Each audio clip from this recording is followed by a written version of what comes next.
Hello Stampers, thanks for joining me today. I'm going to show you how to make this cute little rocker card. Can you see how it rocks? It's a circle, half circle, and it fits in our standard envelope. I'm using the paper, which is called Flight and Airy, which is a celebration paper. It's actually free during celebration with any $50 purchase. Look at this adorable paper. This is front and back sides. And I've used it quite a bit, and I've cut out the birds for the rocker card from that paper. Here's the back side of that.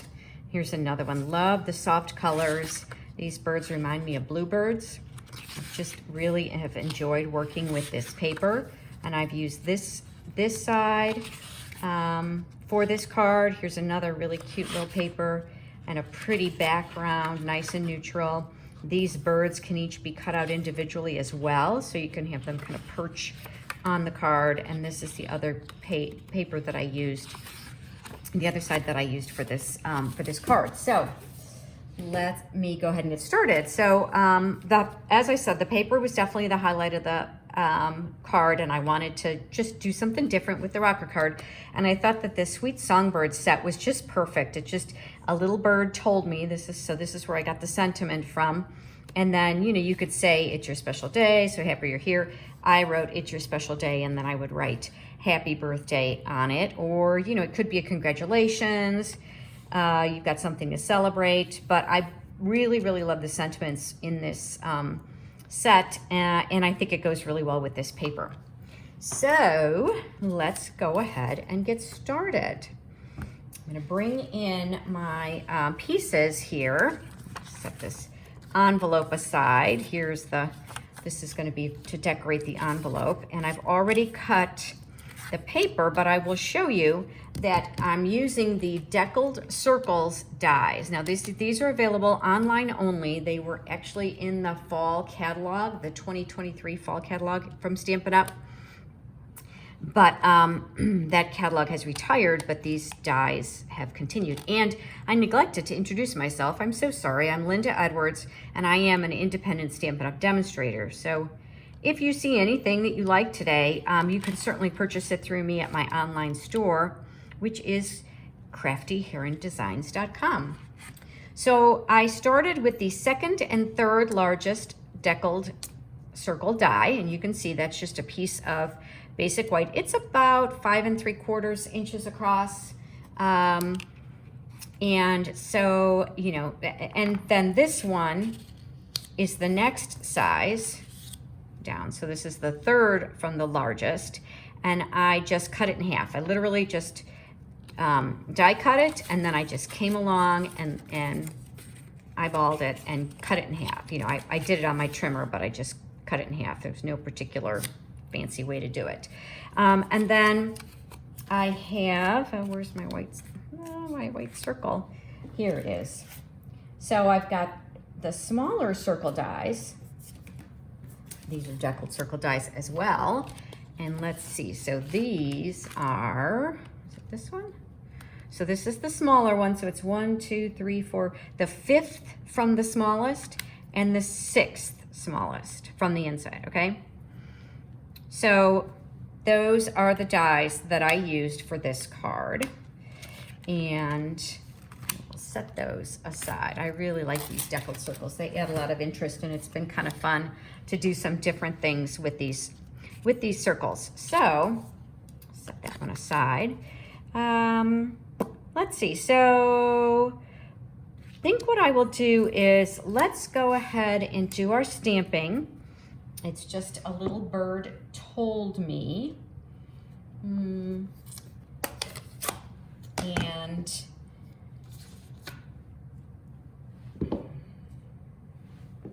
here it is. I had to find it. And I'm just using, you know, I always have this scrap left over when you cut pieces for card layers.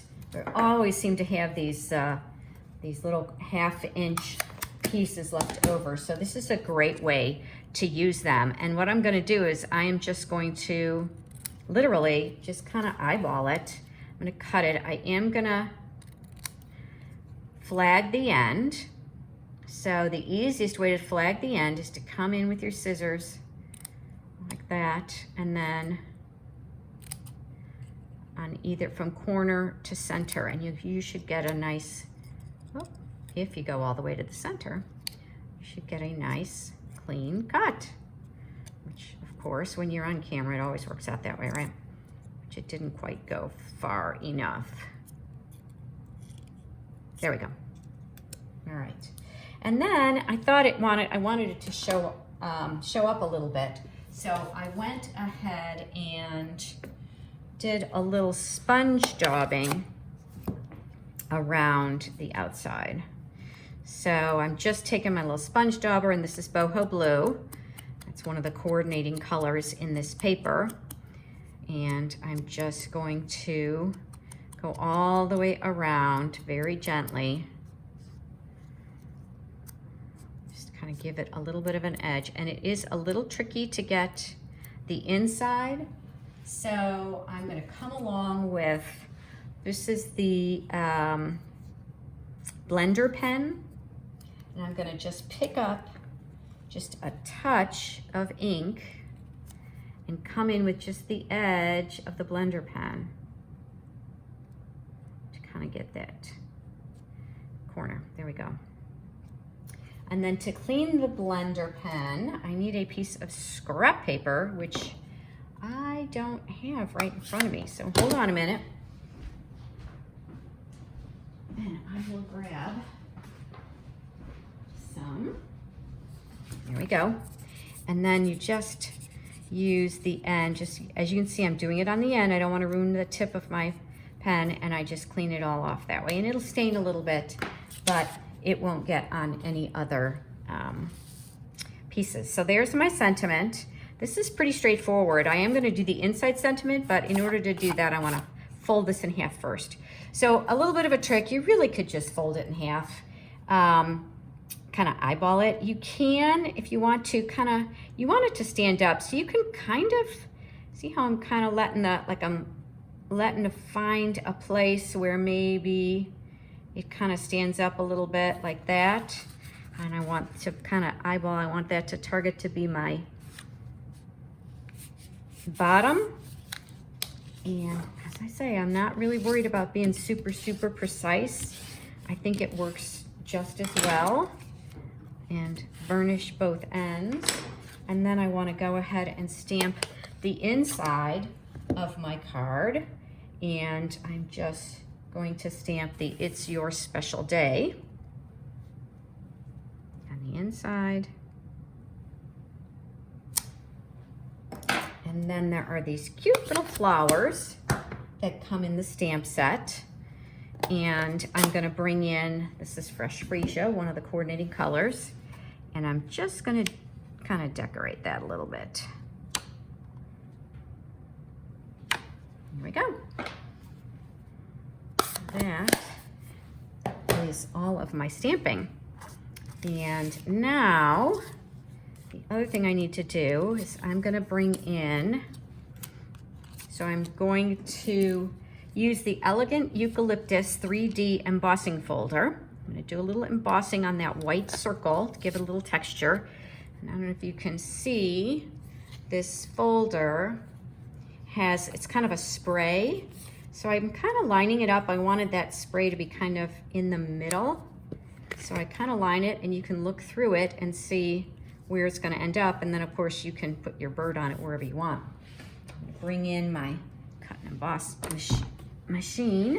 And now with a 3D embossing folder, it tells me on the bottom plate that I need to use plates 1 and 4 with the 3D embossing folder. So this is plate 1. I put down my folder, and then this is plate 4, and I'm just going to run that through like that. It's funny because it doesn't really feel like there's a lot of resistance. You definitely get a lot more resistance when you're cutting, but it works. Kind of the hardest part is opening the folder. There we go. So you get this really pretty little embossed image. So that is going to go right on there. So think I'm ready to assemble. I will have to cut out my little bird. Let's go ahead and assemble these pieces first. Just kind of centering that there. And then this is the outside of my paper. So since my paper is cut, now this piece doesn't really have a direction, but you would want to be careful if you did have a direction. You would want to make sure that you were putting it, you know, in the appropriate spot. You could also just use the second side. Now this side wouldn't really work, but you could use another sheet of paper. You wouldn't really even have to put paper on the back if you didn't want to. So that could be a way to save some paper. If you were creating a lot of these and you wanted your paper to go far or use it for a different use, that would be a good way to do it. But I am going to use it on both sides. So let me go ahead and glue it down. And as you can see, I just cut it in half. It's not really, the edges on the deckled circle dies are uneven anyway, so it doesn't really matter that it's not super exact. The distance, you know, the distance all the way around isn't super exact. It just doesn't matter. So now I'm gonna bring in my envelope because before I attach this piece, I want to make sure that it will fit. If I attach it too high, it won't fit in the envelope.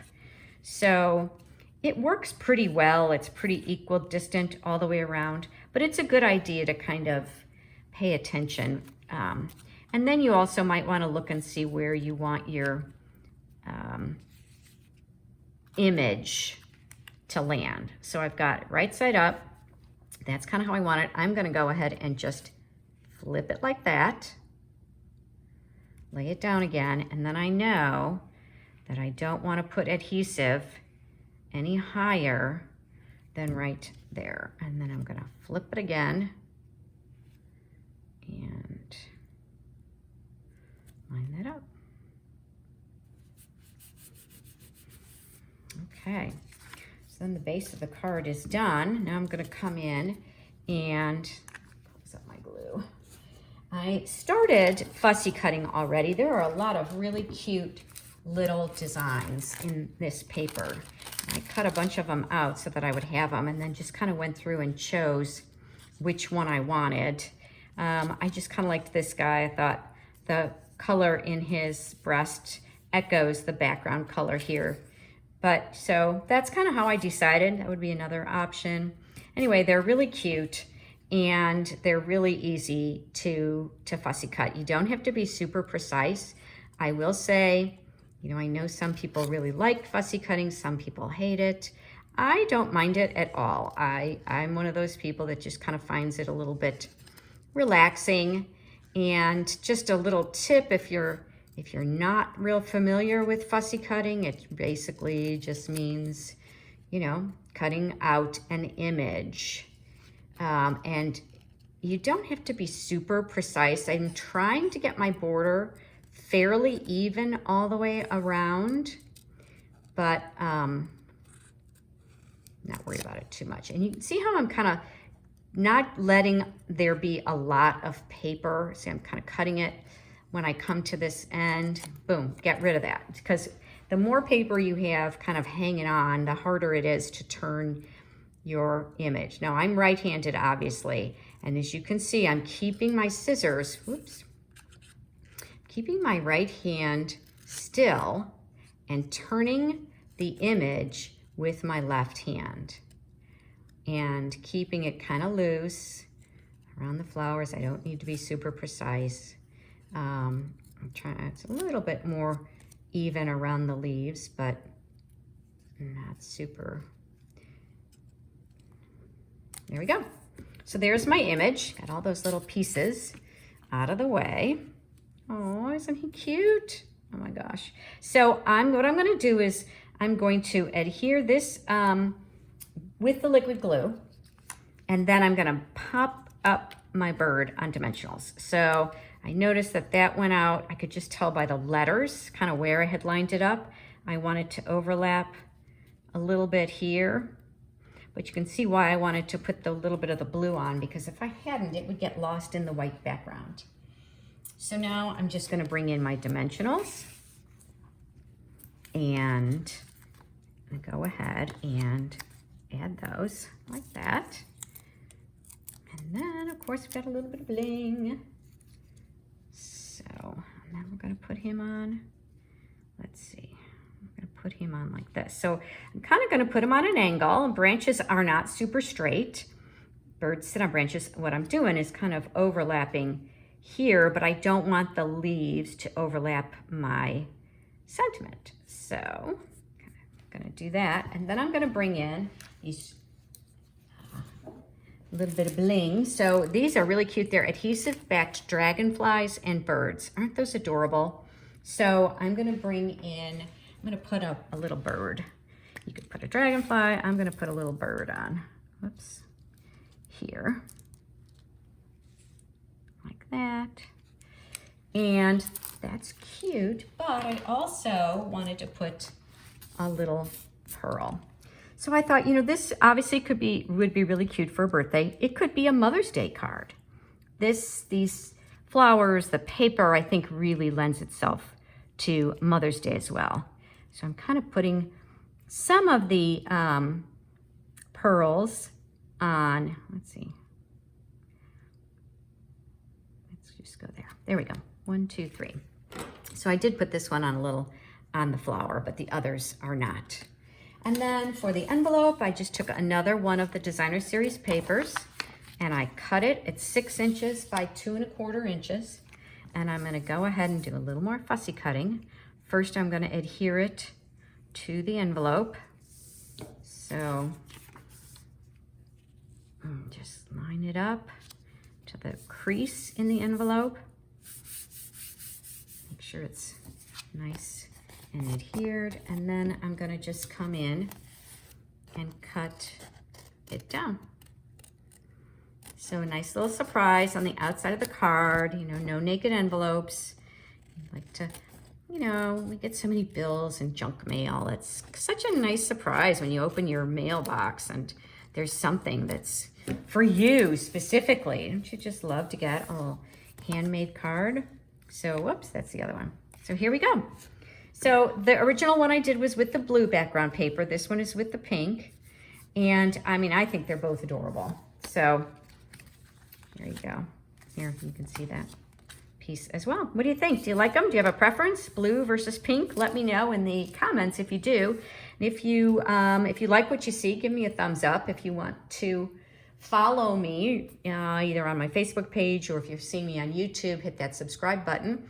Then you will be notified when I add additional videos to my YouTube channel. I try to get here at least once a week and share some of the cards that we've made in our card class. I do host card classes in my home and in my neighborhood. I'm in Greensboro, Georgia, and would love to have you join us for card class. We have a lot of fun. Got a group of people that really enjoy crafting and creating, and we have a lot of laughs and make something different every time. So if you want more information about card classes, then go ahead and subscribe to my newsletter. The link to subscribe is in the YouTube description for all of my videos. I'd love to have you join me in a future class or on a future video. Thanks for now. Have a great day.